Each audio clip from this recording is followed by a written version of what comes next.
बनिया हे केळ कसं दिलं? दुकानदार 1 रुपया. बनिया 60 पैशात देतोस का? दुकानदार 60 पैशात तर फक्त याचं साल येतं. बनिया हे घे 40 पैसे. साल तू ठेवून घे आणि केळ मला दे.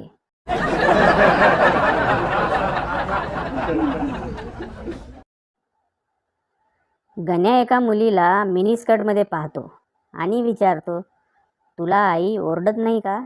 ती मुलगी, हो, आजच ओरडली, तिचा ड्रेस घातला म्हणून.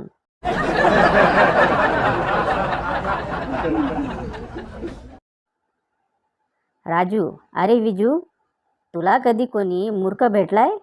विजू, मी खूप प्रयत्न केला, पण आज तुला टाळू शकलो नाही.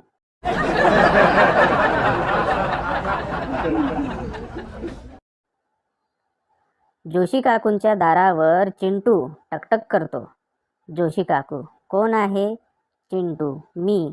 जोशी काकू, मी कोण? चिंटू, तुम्ही जोशी काकू.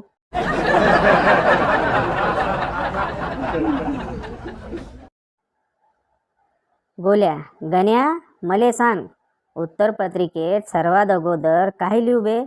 गण्या, लिही की या उत्तरपत्रिकेत लिहिलेली सर्व उत्तरे काल्पनिक आहेत. याचा कोणत्याही पुस्तकाशी काहीही संबंध नाही, आणि जर काही संबंध आढळून आलाच तर तो निव्वळ योगायोग समजावा.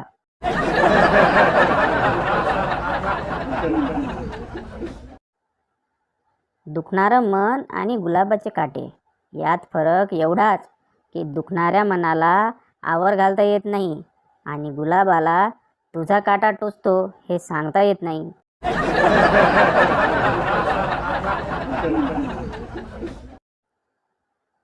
एकदा एका रात्री पप्पू दारूच्या नशेत जात होता. त्याची एक पाऊल फुटपाथवर तर एक रस्त्यावर पडत होते.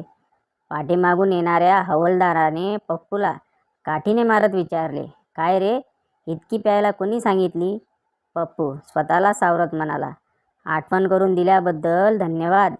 गेला 1 तासभर मी लंगडत का चालतो आहे याचाच विचार करत होतो.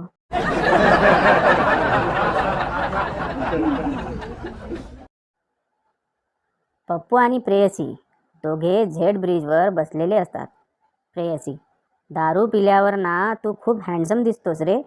पप्पू, हो खरंच, पण मी तर आज पिऊन नाही आलोय.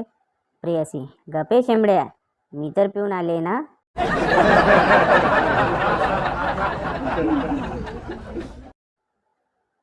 गर्लफ्रेंड, आज मी कशी दिसते? आताच ब्युटी पार्लरमध्ये जाऊन आली. बॉयफ्रेंड, मग बंद होतं का ब्युटी पार्लर?